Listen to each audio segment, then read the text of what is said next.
देंगे देंगे देंगे देंगे देंगे।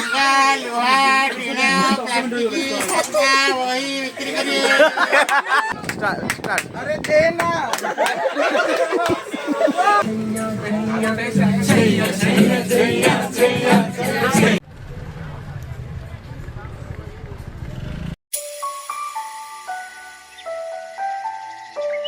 स्टडी टूर, इसके वजह से हम अपने दोस्तों के साथ सबसे खूबसूरत मेमोरीज बनाने का मौका मिलता है, जिसके लिए घर से परमिशन मिल जाता है आसानी से, क्योंकि इसमें टीचर्स जो इन्वॉल्व रहते हैं।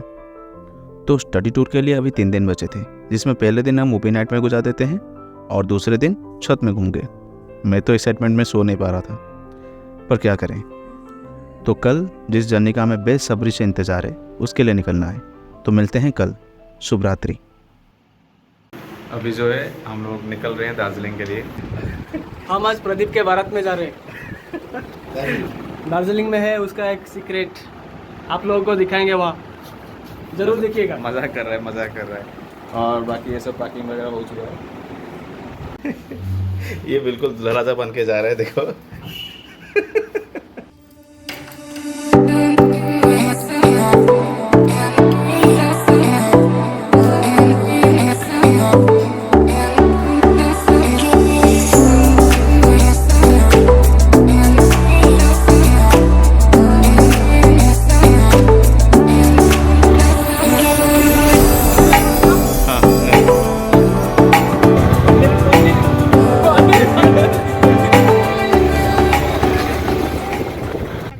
ऑटो से हम लोग पहुंचते हैं रेलवे स्टेशन।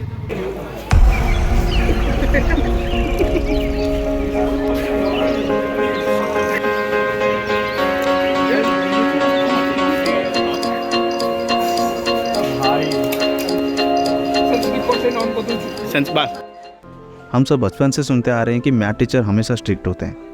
बेशक सही सुने, लेकिन वो सिर्फ इंस्टीट्यूट के अंदर। लेकिन इंस्टीट्यूट के बाहर हमारे मैथ सर बहुत फ्रेंडली हैं।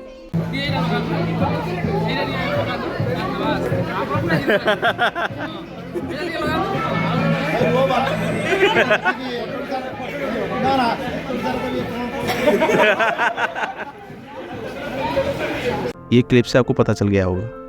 तो ऐसे टीचर अगर सफ़र में आपके साथ हों तो फिर किस बात की चिंता। ट्रेन अपने निर्धारित समय से 15 मिनट डिले में आके पहुंची और उसमें स्लीपर कोच जनरल कोच बन चुका था। सत्यानाश। चलो कोई बात नहीं। टिकट्स बुक करते टाइम पे वो सर जैसे बोले थे वैसे हमारे टिकट्स चार्ट प्रिपेयर के टाइम पे कॉन्फर्म हो गए थे, तो हमें सीट्स मिल जाता है।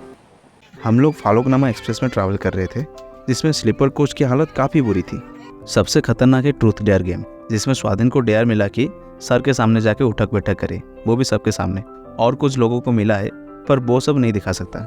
वो लोग वीडियो देखने के बाद रिपोर्ट मार देंगे। सबका मूड खराब तब होता है जब गाना बजाने का टाइम आता है। ये है किसान। छी आंखें देखो, हवस से भरी हुई। इसको बारात में जो गाना बजाते हैं, इसको वही गाने पसंद है। जब इसके हाथ में एक्सिस होता है तो सबके मुंह से सिर्फ गाली निकलता है, और इसका काम है सिर्फ बॉक्स को पकड़ना। Access denied. Access denied. Access denied. Yeah, you are logged in.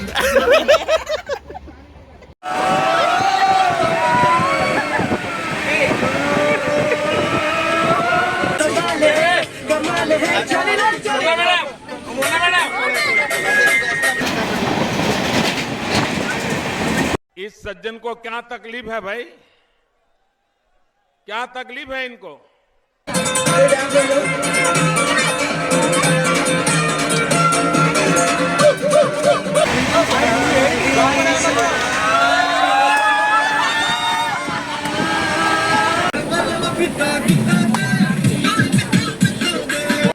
तो ऐसे एंजॉय करते हुए हम पहुंच जाते हैं सांतरागाछी जंक्शन।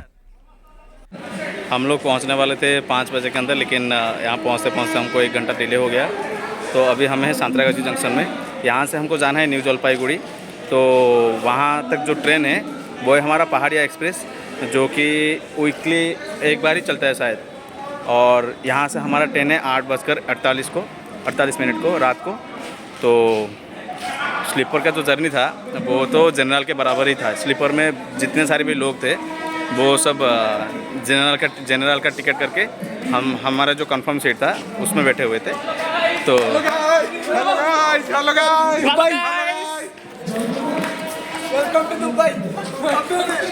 सांतरागाछी में उतरने के बाद सब खाना खाने के लिए बाहर चले जाते हैं और हम कुछ स्टूडेंट्स स्टेशन में रुके ताकि सारे सामान पे नज़र रख सकें। संतरे का ये जो छिलका है अब इसको हम इस्तेमाल करेंगे सबके आँख में डालने के लिए।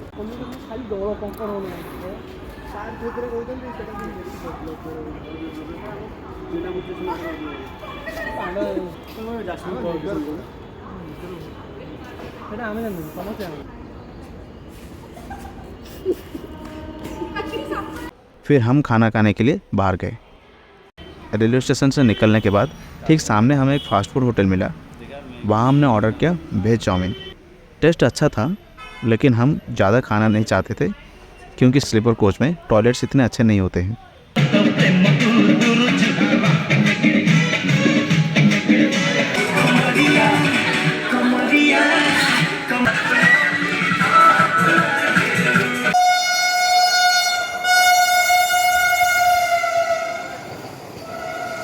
जय जगन्नाथ।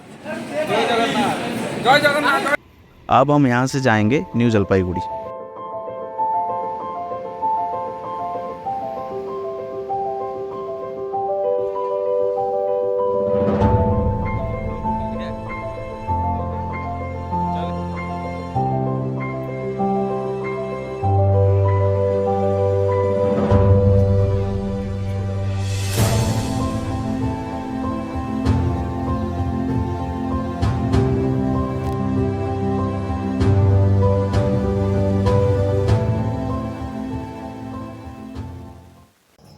अब 2 बज रहे हैं लेकिन हम किसी को भी नींद नहीं आ रहा है।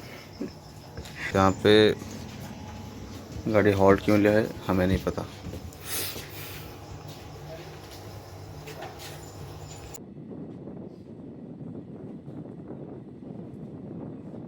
सुबह सुबह लगभग आधे कंपार्टमेंट खाली हो चुके थे तो हम सब एक ही कोच में आ जाते हैं। फिर क्या,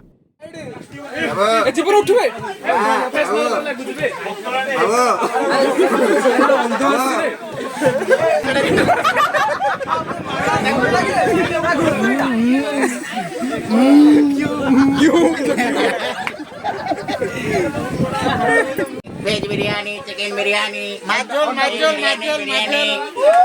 बिरयानी प्राइस कितने? 150। अरे देना मैं तरह की नाती रहे थे।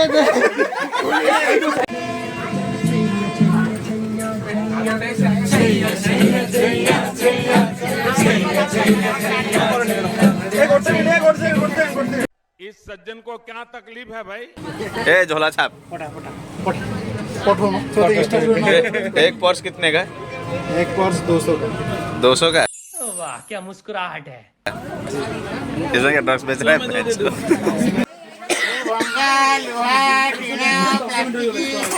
वही बिक्री करिए। पानी बोतल, पानी बोतल। अरे मार कास्ट सॉरी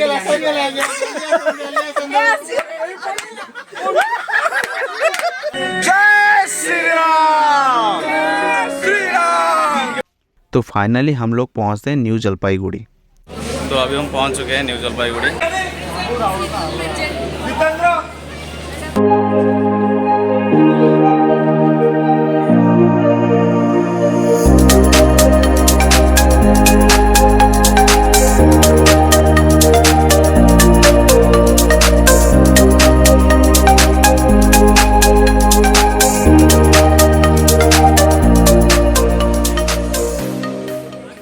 रेलवे स्टेशन से निकलने के बाद हम कुछ स्टूडेंट्स ग्रुप से अलग हो जाते हैं।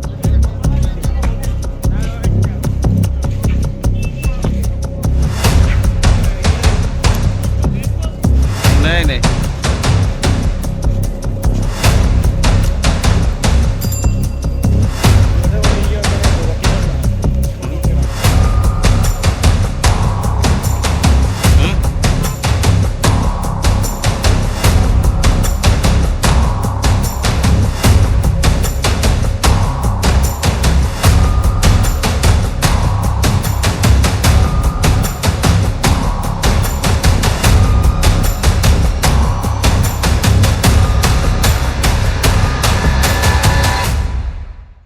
और कुछ देर घूम फिर के बस के पास पहुंच जाते हैं और बस तक पहुंचने में हिमांशु हमारी मदद करता है।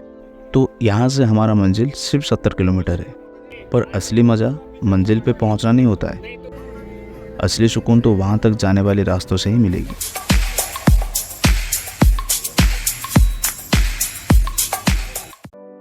बस कुछ देर चलने के बाद हमें टी गार्डन्स दिखता है और थोड़ा आगे चलने के बाद चढ़ाई शुरू।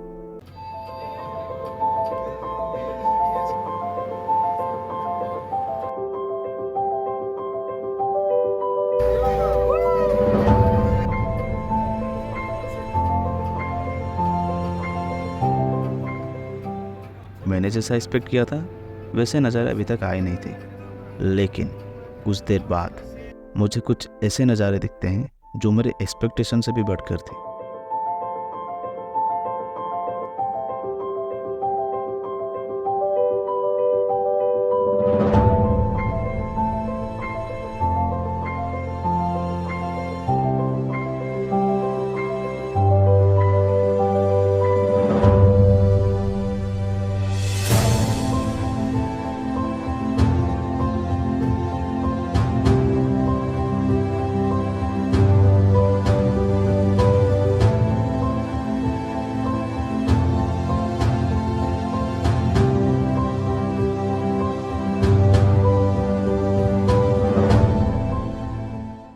मैं तो ये सोच रहा था कि नॉर्मल सी चढ़ाई होगी फिर हम पहुंच जाएंगे दार्जिलिंग, पर यकीन मानो वहाँ के वादियाँ हमारे स्वागत कुछ इस तरीके से करेंगे ये हमने सोचा नहीं था।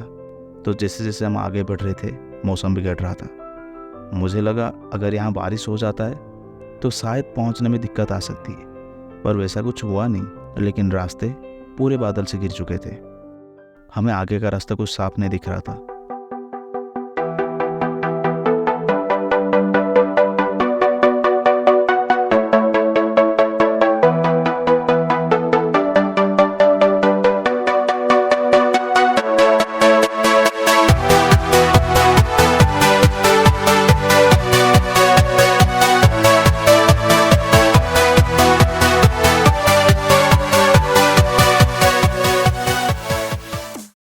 कुछ देर बाद रास्ता हमें साफ दिखने लगता है।